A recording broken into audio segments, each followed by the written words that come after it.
While we continue to watch game after game in the Leningrad Dutch, the next game is an example of 3 possible moves that white can play, and so that's why we need to watch that game. So d4, f5, knight f3, knight f6. By the way, the game was played between Mirzoev Azer 2518 against Praget Kevin 2588 at the 34th Open Sevilla in 2008. So it was a tournament from 2008. g3, g6, bishop g2, bishop g7, castle,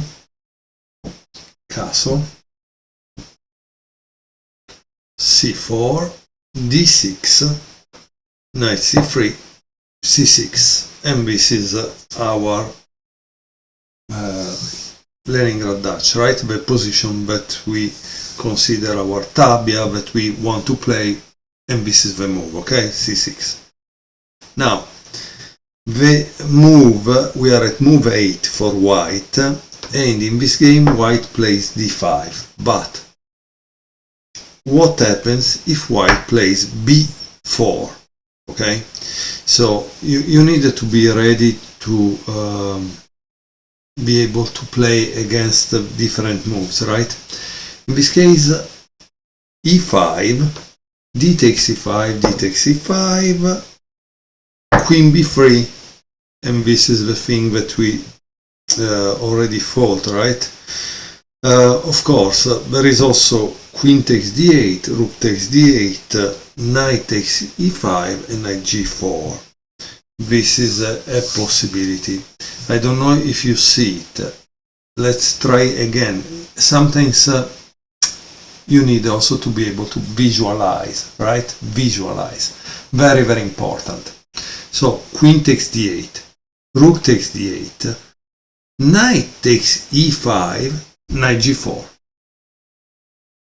Why? Because if you take on g4, it takes on c3, attacking, right? So that's the thing.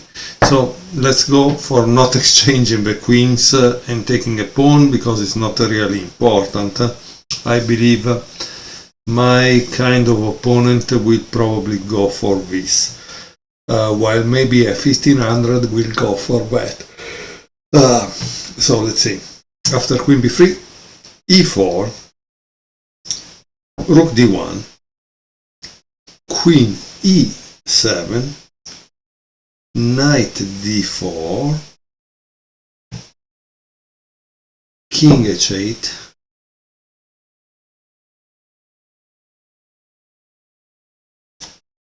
c5, knight g4, h3, knight e5, f4, e takes f3 and passant, e takes f3, and the line that I have ends up with rook d8. Okay, you need to decide how to evaluate this position. First of all, we see that black has still 2 pieces that are not developed. I don't know. Yes, white needs to develop this. This pawn structure little ugly, because obviously there are some weaknesses. This is interesting, huh? This is kind of interesting. But this is really a problem for black. Why do I say it's a problem? Because I have played the Dutch for a while, both Stonewall and classical, and it's not good to have, we are at move what, 16, and you have 2 pieces still in their initial square. Not really good, not really good. Again, I show you some lines. Everybody needs to work on their opening, explain their moves, and so on. But really, if you just look for memorizing stuff, not a good idea, because someone will find a move that it wasn't in the memorized stuff stuck, and you will have a problem. Now let's return back and see the other possible move, because we saw before, but there is also a possibility to play Queen B3 and Queen D3. Okay? By the way, if you are into memorizing stuff, then there is nothing better than to practice over the board the moves that you will be playing. So every time I tell you that I return to the position, I repeat from the beginning, because in this way I help myself. So D4, F5, right? Then what could it be? It could be C4 or Knight F3. In this game it was played Knight F3. Then you want to develop this. Why? Because you are fighting for these two squares. So you need to G3. It's a very good move, honestly, for white, because it develops the bishop on that, and we respond in the same way. Obviously, once you have played G3 and G6, you want to put your bishops there, right? So that's the idea. And then once you have put your bishop there, the thing they tell you most of the time, sometimes it's not true, is to castle. So you bring the rook into the game. Okay, so that's how we remember. C4, a fight for the center, right? And then you need to remember what to do, in a sense. Do you want to attack with this, which would change totally the position, or do you want to fight for E5? So we have decided that D6 is the move we want to play, right? Knight C3, C6, and I have reached that. So at least the first 7 moves I remember them without the need of space repetition. But of course, my advantage is I didn't do drugs when I was young, so my memory is okay. I don't drink alcohol, my memory again is okay, and I didn't fall. Okay, maybe I fell from the cradle, I don't know, but luckily I can remember 7 moves. You never know what happened when you were little, so it's better we don't talk about that. Okay, so we saw before. Now we are going to see Queen B3, because I tell you, this in the Dutch is a problem that continues to happen, okay?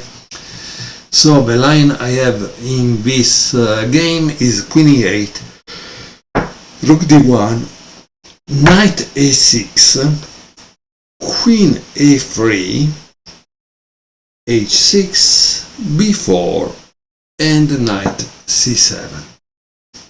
This is the line that I have, theoretical line, that should give you a kind of equality as black, which is what we want.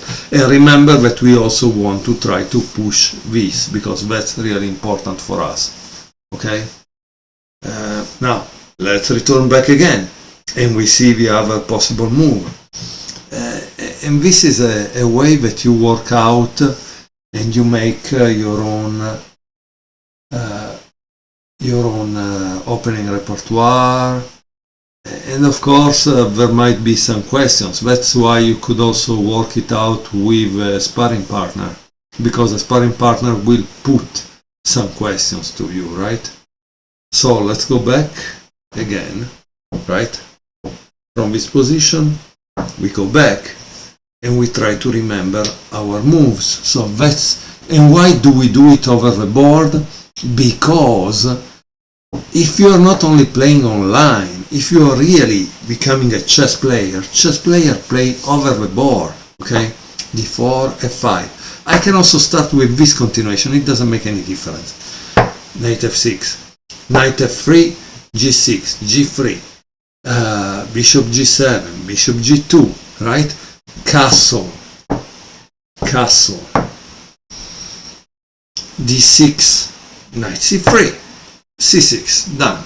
This is, again, we are in the same situation also if we have used a totally different move order. That doesn't make a big difference. So in the game white played this, but we are going to see what happens if white plays queen d3. The line I have here is knight a6. Again, at a certain point, that's the point of c6, that you are going to use this square, right? a3, queen e8, again preparing that, e4, that was the idea probably of queen d3, right? e5, d takes e5, d takes e5, and this is the end. Now, you can go deeper than this, great, but you need to do it yourself.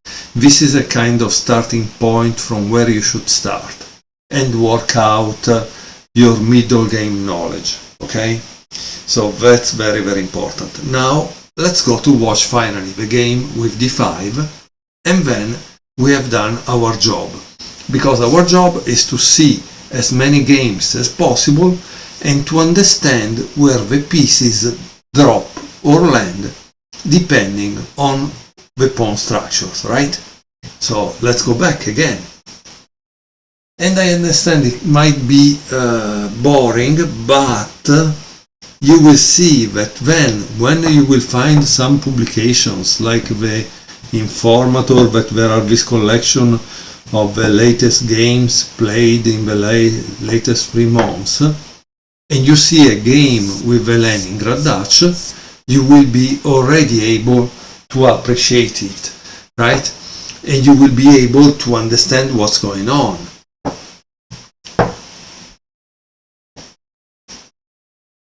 As you can see, we remember these moves, right? Because they are logical.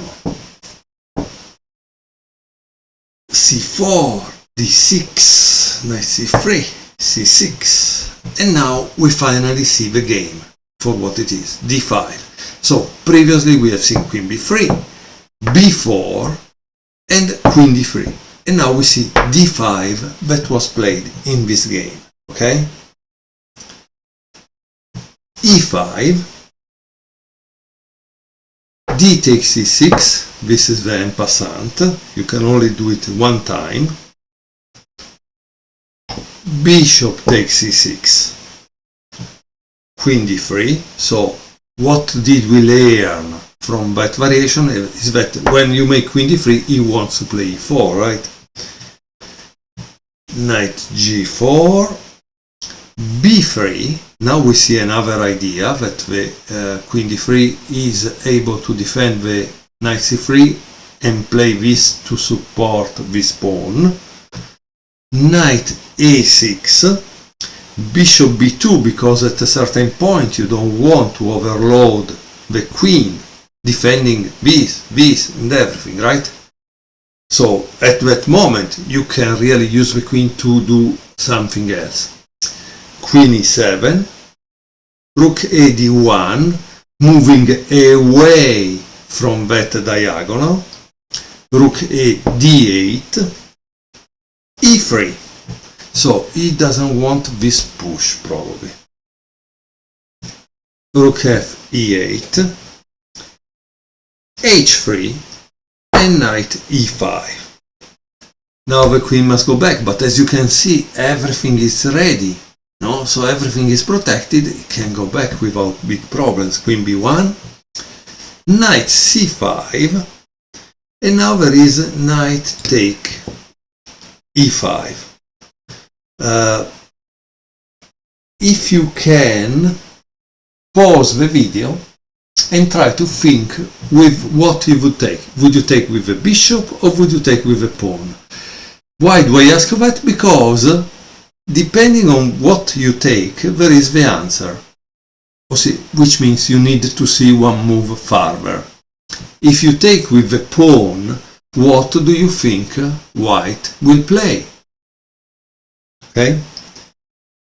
White will play bishop f3, and this can become a little problem, right? So in the game, black played bishop takes e5. We have seen that Spraget is already a grandmaster that has played the Leningrad Dutch a few times, so clearly he is also teaching us with which pieces to retake and why. Okay, so that's the good thing. Knight e2, bishop takes b2, queen takes b2, knight e4, knight f4, bishop f7. As you can see, black doesn't want to give away that bishop. Rook d3, a6, rook c1, g5, knight e2, bishop g6. And now we see why he didn't want to give away that bishop, because he wants to repositioning on this diagonal. Okay, rook c d1, rook f8, b4, bishop h5. Now that is on the same diagonal, it makes sense, right? Rook c1. As you can see, in my opinion, these two grandmasters, because they are both over 2500, are testing each other. In my opinion, that's what they are doing. They are testing each other. And what do I mean by testing each other? Practically, they are watching if one of the two creates a weakness that they can exploit. So they are playing for a win, not the classical Grossmeister draw, right? So that's the important stuff that we have seen here. Okay?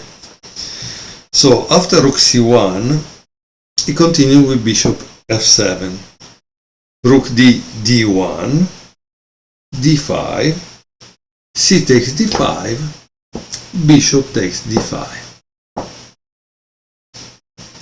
a3. So this move protects this, but also take away the pawn from the attack of the light square bishop. Knight f6, bishop takes d5, check, knight takes d5, knight c3, knight b6, queen c2, queen e5, rook takes d8, rook takes d8, knight e2, knight d5, rook d1, rook f8. Roy now is trying to, as you can see, he has positioned all his pieces so that he can push the f-pawn, and that was one of the strategical theme that we thought about, right? So imagine that. Knight d4, h6, knight f3, queen f6, rook d4, rook e8, queen d3, rook e7, king g2, king f8, queen d2, queen e6, queen d3, queen f6, queen d2, queen e6, and this is a draw. Okay, so this game ended up in a draw. Black didn't think he could break through with these forces, and he didn't want to risk. Maybe he's totally correct. On this side, he had a queenside majority that he didn't try to exploit. I don't know why. This is the thing, however. A computer maybe would have played through and through, but humans are not computers, and sometimes, you know, they don't want to risk to lose because half a point is better than zero, right? In any case, this game taught us some ideas of where the queen goes and what happens when. I hope you enjoyed it. Thank you.